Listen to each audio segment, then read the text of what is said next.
لو أنزلنا هذا القرآن على جبل لرأيته خاشعا متصدعا من خشية الله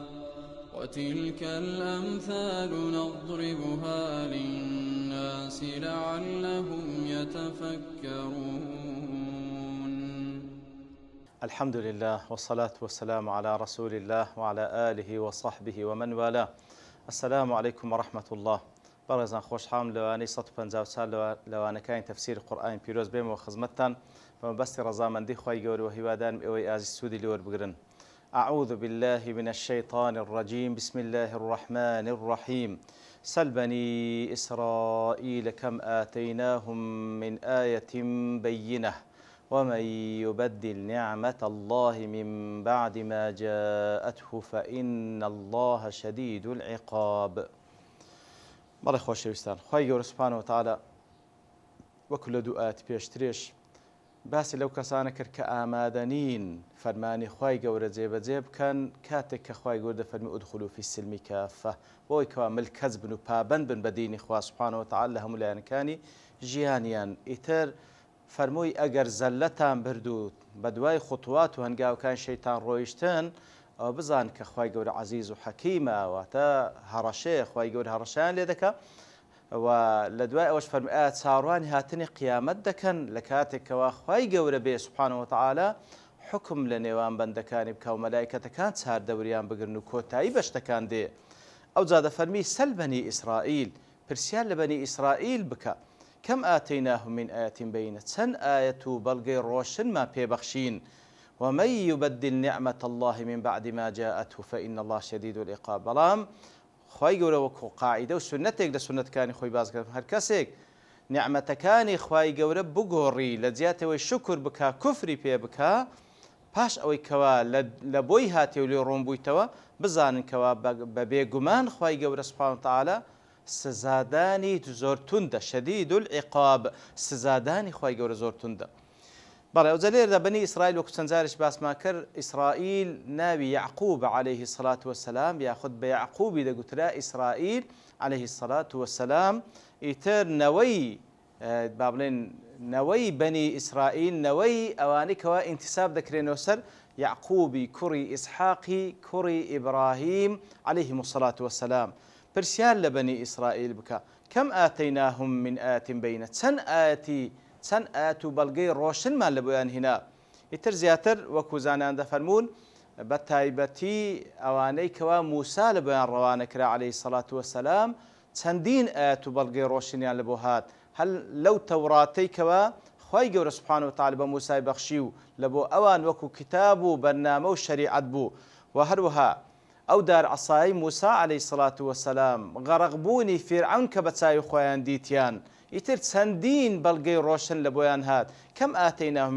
من ئایەتین بەینە، کە ئەسڵ وابوو لە دوای ئەو ئایەت و بەڵگە ڕۆشنانە ئەوانە پابەند بن بە دینی خوای گەورە و لەو کەسانە بن کەوا ئودخولوا فی السلمی کافە، بڕۆنە ناو دینی خوای گەورە و تەسلیمی بن.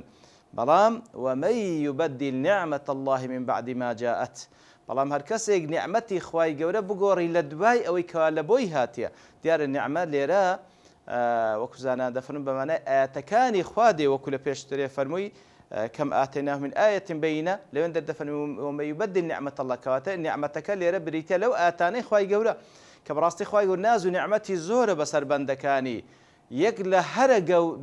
لە نیعمەتە هەر گەورەکان کە خوای گەورە سوبحانەهو وتەعالا بە بەندەکانی دەبەخشی ئاەتەکانی خۆیتی. ئەوجا هەم ئاەتەکانی کە لەسەر زمانی پێغەمبەران عەلەیهیمو السەڵات وەسەلام کە بریتین لە کتێبەکانی خوای گەورە کە کۆتا کتێب کە ناسخی هەموو ئەوانەی پێشە خۆیتی قورئانی پیرۆز، بەڕاستی ئاەتەکانی خوای گەورە نیعمەتی خوان سوبحانەهو وتەعالا چ کتێبەکانی پێشووتر هەر یەکە و لە کاتی خۆی نیعمەتی خوا بوو کە لە بۆ ئومەتەکان هاتێ لە تەورات و لە ئینجیل و لە زەبوور و لە سوحوف و هەر کتابێکی دیکە کە خوای گەورە نارد. کەواتە بەڕاستی ئەوە خاڵێکی گرنگە کەوا فعلەن ئاەتەکانی خوای گەورە نیعمەتێکە، پێویستە ئەو نیعمەتە وەربگرین، شکرانەی لەسەر بکەین. نیعمەتی خوای گەورە لە مقابلدا پێویستە شکرانەی لەسەر بکەین. شکرانەکردنی نیعمەتی خوای گەورەش ئەوەیە پڕ بە دڵ سوپاسگوزار بینە بۆ خوای گەورە، بە زمان اعترافی پێ بکەین کەوا ناز و نعمەتێکە و قبولمانە و هەروها بەکردەوەش ناوەڕۆکی ئاەتەکان جێبەجێ بکەین ئەوە شکرانەیە اعملوا آل داوود شكرا كواتا أصل ونعمتي خواي قورة شكرانة بكري بدل بزمان بكردوا بلام تبديلي نعمتي خواي قورة تبديلي آتكان خواي قورة أويا كوا لزياتي أوي كوا شكرانة بكي كفري بيبكي والعياذ بالله ألم تر إلى الذين بدلوا نعمة الله كفرا كواتا براستي كسانك هنا نعمتي خواي قورة آتكان خواي قورة لزياتي بەو پەڕی ڕەحابەتی سەدرە و زۆر بە ملکەچیەوە وەری بگرن و جێبەجێ بکەن کەسانێک هەیە قبولی ناکەن و کوفری پێ دەکەن والعیاذ بالله. ئیتر لێرە لە باسی بەنی ئیسرائیل وەکو قاعیدەیەکی عامیش باز دەکە ئەوان و هەر کەسێکی دیکە نعمەتی خوای گەورە تەبدیل بکەن ومە یوبەدل نعمەت الله من بعد ما جاءت پاشەی کەوا پێی گەیشتیە ئەوە نعمەتی خوایە کەوا بەختەوەری دنیا و قیامەت تێدا لە جیاتەوەی شکری بکە کوفری پێ بکە کەوا تەبدیلەکەی ئەوەیەکەوە کوفری پێ بکاتن ئەوجا چ بە دڵ و بە زمان چ بەکردەوە بە دڵ و بە زمان ئیعتراف پێ بکە یاخود بە زمان بە تایبەتی ئیعتراف پێ بکە بەڵام لە حەقیقەتدا لە واقعدا بە عەمەلی کوفری پێ بکە و ئامادە نەبی جێبەجێ بکە ئەوە هەمووی تەبدیلی نعمەتی خوای گەورەی سوبحانەهو وتەعالە هەر کەسێک وا بکە پاشەوەی ئاەتەکانی خوای گەورە بۆ هات ئەوە فإن الله شديد العقاب ئەوە بەبێ گومان خوای گەورە سوبحانەهو وتەعالە سزای زۆر توندە سزای خوای گەورە زۆر توندە کەواتە کەسانێک ئەوها هەڵوێز بکەن بەرامبەر بە نعمەتەکانی خوای گەورە بەرامبەر بە ئاەتەکانی خوای گەورە ئەوە معەڕەزن لە بۆ عەزاب و لە بۆ سزای توندی رب العالمین خوا پەنامان بدە.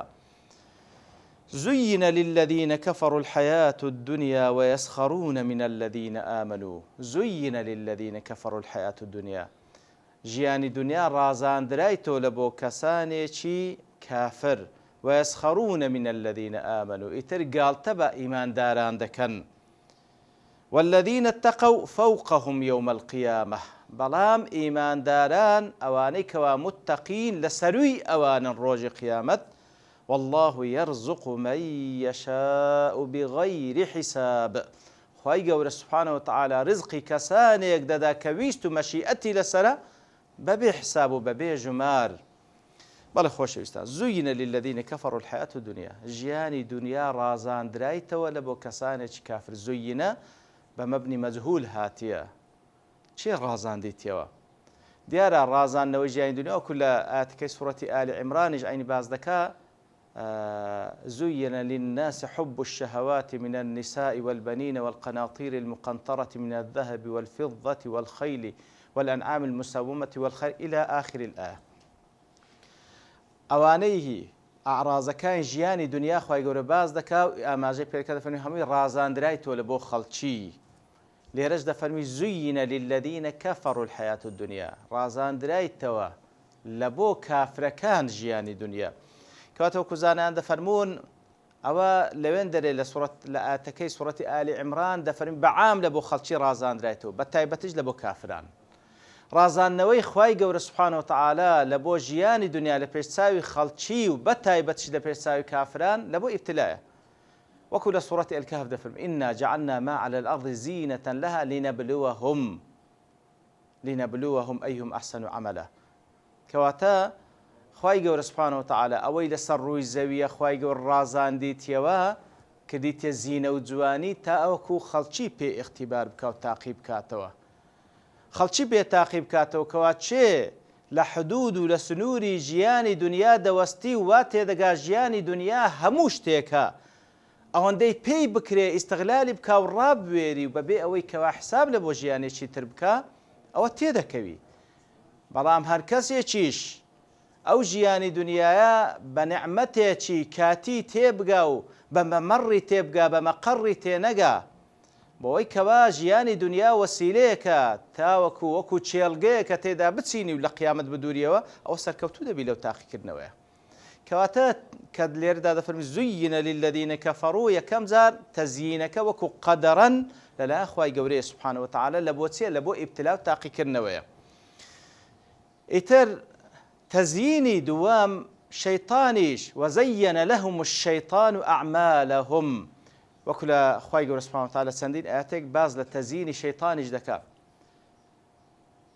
شيطان يزين القبيح يعني ئەو زینەتێک کە خوای گەورە لەسەر ڕووی ژیانی دنیا لە ژیانی دنیادا داینە لەسەر ڕووی زەوی زینەتێکی حەقیقیە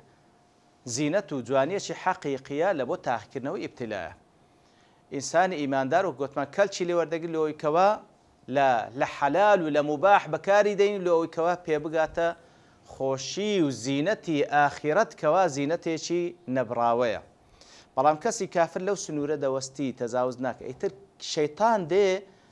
شەیطان دێ کردەوە خراپەکانی کافران لۆیان دەڕازێنتەوە با بڵێن ئەو زینەت و جوانی کەوا لە ژیانی دنیادا هەیەکەوەکو لە بۆ تاقیکردنەوە خوای گەور خەڵقی کردیە ئەو دێتن کە خەریکی ئەوەیە کەوا دنیا تەنها بە مەقەڕ تێدەگا و بە فرسەتی تێدەگا هەوڵدا زۆرترین ڕابواردن ئەنجام بدا بە هەموو ڕێگایەکی شەرعی و ناشەرعی ئەوە شەیطانە لێ ڕازاندیتەوە کەواتە شەیطان قەباحەتی لۆ دەڕازێنتەوە قەباحەت واتە کردەوەی خراپی لۆ دەڕازێنیتەوە ئەو زینەتەی لە جێگای خۆی بەکارنەینیتن ئەوە تەزیینی شەیطانە کەواتە لێرەدا زوینە للذینە کەفەڕوا الحیاة الدنیا ئەسلی تەزیینەکە تەقدیرەکە لای رب العالەمینە کەوا وەکو ئیبتلا و تاقیکردنەوە پاشان تەزیین و ڕازاندنەوەی قەباحەت و قەبیحی لەلایەن شەیطانەوەی کە کافرەکان پێی هەڵدەخەڵەتێن بۆی کەوا ئەو دنیای بە مەقەڕ تێدەگەن ئیتر زوینە للذینە کەفەڕوا الحیاة الدنیا لایەن زۆر جوان کرا سبحان الله بە تایبەتی وەک گوتمان بەخۆی جوانە شەیطانی زۆر جوانتری کردێوانی لێ کردێکەوە بە حەرامیش بی هەر داوای دەکەن و دەیانەوێ بە هەموو شێوێک بەدەستی بینن ئەوجا الحیاة الدنیا کە خوای گەورە لێرە باس کرد تەمان ژیانی دنیا خوای گەورە لێرە لە چەندی جێک کە ناوی لە دنیانە دنیا لە دونو هاتیە واتە دونو مقارن نزیکە و کورتە و کەمە مقارنة بآخرت هم لا قدر قيمة مقارنة بقيامت هيس نية ببهشت هيس نية هم لا نزيچيش بلا دنيا لبيش قيامته إتر براستي دنيا دنوة برام لبيش ساوي كافران زور رازان درايتوا زين للذين كفروا الحياة الدنيا ويسخرون من الذين آمنوا ئیتر کەسانێکی کافر کە دنیا لەلایەن هەندە جوانە بە تەزیینی شەیطان کەوان لێ کردیە بئەی وەسیلە بەدەستی بینن کە تەماشا دەکەن کەسانێکی ئیماندار وەکو ئەوان نین وەکو ئەوان حەریص نین لەسەر ژیانی دنیا وەکو ئەوان ئەو هەندە بە پەرۆش نین لە بۆی بە هەموو وەسیلەیەک باوەش لە دنیادا بگرن ئیتران گاڵتەیان پێ دەکەن گاڵتەیان پێ وەیەسخەڕونە من الذین ئامنوا کەواتە بە سەبەبی ئیمانەکەیان گاڵتە بە ئیمانداران کاتە کافرەکان گاڵتە بە ئیمانداران دەکەن لە بەرەوەی ئیماندارن بە نەزرەتی ئیمانی تەماشای دنیا دەکەن بە نەزرەتی ئیمانی ئەوها باوەش لە دنیا ناکەن وەکو ئەوان ئیتر کافرەکان گاڵتەیان پێدێ لە بەرەوەی بەڕاستی ئەگەر قیەمی ئیمانی نەبی ئەگەر ئیمان بە قیامەت نەبی ئەگەر ئیمان بە لێپێچینەوە نەبی ئەگەر ئیمان بەوەی نەبی کەوە بەهەشتێکی نەبڕاو چاوەڕوان دەکا لەبەر چ سەبەبێکە ئەتو ئەو هەموو گرنجە بە دنیا نادای کەسانێکی کافر بەڵێ ئیماندار زۆر گرنجی بە ژیانی دنیا دەدا بۆی کەوا بیکاتە مەزرعەتێک لە بۆ ئاخرەت لە حەقی خۆی بەکاری بینی بە هیچ شێوەک دەست لە بۆ حەرام نابە قەناعەتی هەیە بەڵام کەسانێکی کافر گاڵتەیان بەوان دێ سوخریەیان پێ دەکەن بە چاوێکی کەم تەمەشایان دەکەن وەکو خوای گوت لە سوورەتی مطففين لمن دري باز دكا إن الذين أجرموا كانوا من الذين آمنوا يضحكون وإذا مروا بهم يتغامزون وإذا انقلبوا إلى أهلهم انقلبوا فكهين وإذا رأوهم قالوا إن هؤلاء لضالون كاتب راستي بيان بيدا كنن كاتك دانجن لبين يكتري كافركا إشارة دان يكتري كهات مشاكل وأنا سن وكبري بتساوي شيء سيري تعبيراتي وبكاردين كوا تعبير لو كوا بتساوي شيء كم تمشى وان دكن بهر حال ويسخرون من الذين آمنوا والذين اتقوا فوقهم يوم القيامة وكو نوح عليه الصلاة والسلام وكل سورة هود خواهي يقول لما بازك كاتك وبلاي نوح دا درويشتن نوح عليه الصلاة والسلام خريج دروس كرني كشتكب بفرماني خواهي يقول لبروي فرماني بيكراب كشت دروس كاتسونك عذاب وطوفانك ساوران أو ملة ذكاء يتر أوان بلاي دا درويشتن كلما مر عليه ملأ من قومه سخروا من قال تام بيذكر قال إن تسخروا منا فإنا نسخر منكم كما تسخرون باش بزان أجر أنجو استقالت ممكن روجك داد إما قالت بانجو دكين كبراستي أنجو الشاني أو أن قالت تام بي بكري لبروي هل خلطين بو دنيا والذين اتقوا فوقهم يوم القيامة أو زخواي قد فرمي كسانيشي متقي لسروي أوان الروج قيامة نافرمي إيمان دار دفرمي متقي كواتا أصل واهمو إيمان دارك متقي بي أو تقواي هبك خوي للشرك بارزي أو تقواي هبك خوي برازين تو بالتوحيد أو تقواي هبك خوي لجناها جورا كان ببارزي أو تقواي هبي خوي برازين تو بكرد وزوانا كان يتربوا الشواء همو إيمان دارك دبي متقي بتاوك ومستحق بي برحمة خوي يقول والذين اتقوا فوقهم يوم القيامة كسانش متقي لسروي أوان الروج قيامته لسروي أوانا وكو منزلت أوان لبهشتن كوا بهشت لآسمان كان بلام أوان لجهنم كسانش كافر كوا فلأسفل سافلين أخوة بنامان بدا ولا لقدر قيمة أوان قدر قيمة يعني لإخوة يقول بلام كسانش بيباور هيز قيمة يعني لإخوة يقول والذين اتقوا فوقهم يوم القيامة والله يرزق من يشاء بغير حساب وأخوة يقول سبحانه وتعالى رزقي كسانيك ددا بغير حساب زياتر إشارته كزانان دفنمون لبو أو رزقيك وخواي قور ديدات إيمان داران لقيامته ببي حساب لبروي لقدر كردوكان يا باداش نالته الزور لوي زياتر نقيق بدا يك بحفصد ببي حساب مقابل بكردوكان يا النية وهروها بمطلقش خواي قور رزقي كسيك لدنيايش بغير حسابه لقدر أو كسابتين كذيك إيتر بتايبتي لردا وكو قلت ما زربين فسندين لقيامته كخواي يقولوا باداشتي إيمان داران داتو بغير حساب أو زالوين دري وكخواي يقول سورة المطفين لكوتاي كيدا فاليوم الذين آمنوا من الكفار يضحكون على الأرائك ينظرون كواتا كسانش إيمان دار روج قيامته أوان بكافرة كان بيدا كنن كوا فعلا تندبي عقل بون أو قيامته إخوان لدزدا يتر لجيقاي برزج على الأرائك ينظرون تمشى عندك خواي يقول لو كسان من بجميري كوا فعلا أو إيمان دارانين كوا خواي جورا رزقه باداشت من داته بغير حساب وصلى الله وسلم على نبينا محمد وعلى آله وصحبه أجمعين وآخر دعوانا أن الحمد لله رب العالمين. لو أنزلنا هذا القرآن على جبل لرأيته خاشعا متصدعا من خشية الله وتلك الأمثال نضربها للناس لعلهم يتفكرون